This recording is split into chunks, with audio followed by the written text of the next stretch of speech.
In a class of would-be doctors stood a man of greatest skill, who with knowledge great and varied as their teacher he would fill all the heads of young physicians who had little else to choose from life and death and dying, so that limited their views. The teacher's name was Frankenstein, though often mispronounced.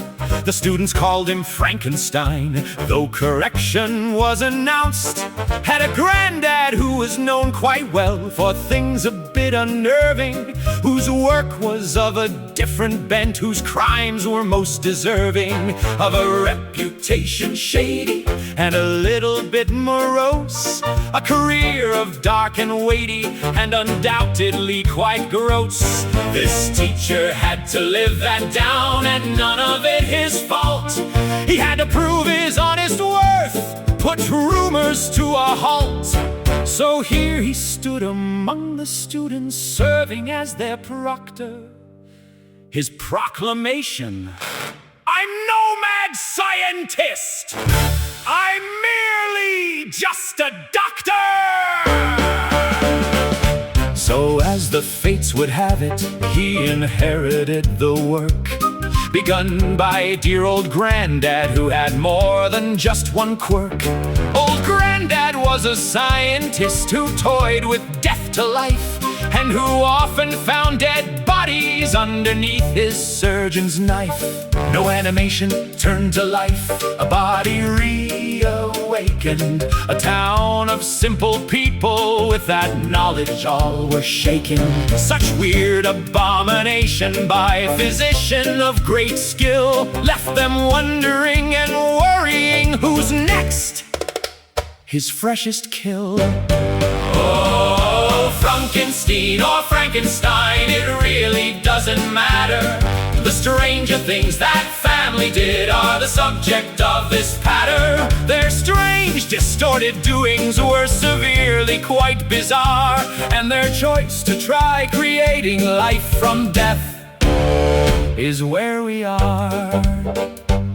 Young Frankenstein had scruples, though, believed his work was true, and as it was, believed his granddad's work was just doo-doo. But with Igor, Hump? What hump? And Nurse Inga, roll into hay, by his side, they set about to recreate old Granddad's work, or tried.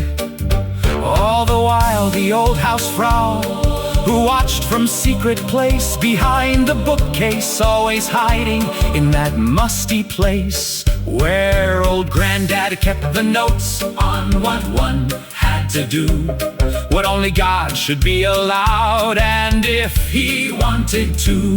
Young Frankenstein had stated clear the brain indeed is key, and so he tasked old Igor to gather that part free. But in his choosing made an error, costly it became, for what resulted was a terror.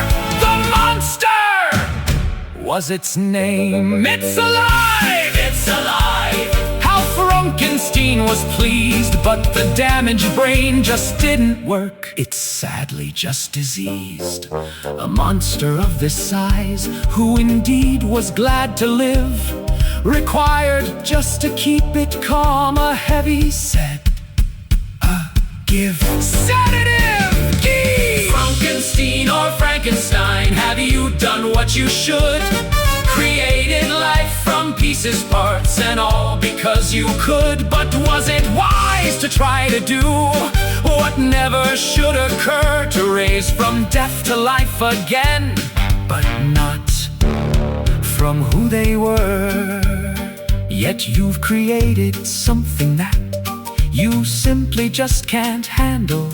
You've managed to accomplish to what no one can hold a candle. Sure, you've created life from death, but is it wise to do it?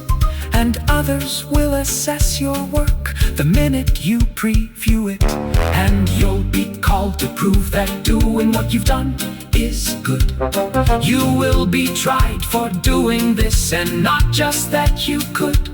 So be prepared, good doctor, and be ready to defend that your work is not bizarre, or you will see your end. The public views it all as wrong, and they will have their fits, not just because the monster's able of putting on the Ritz. Now as the story's getting long, I have to leave with this, that all turned out more positive, and I would be remiss to not convey that all is fine. The brain had been replaced with the doctor's brain, so destruction by the monster was never even faced. Some parts were switched, I cannot say, and none of us should know, but things from each were passed across.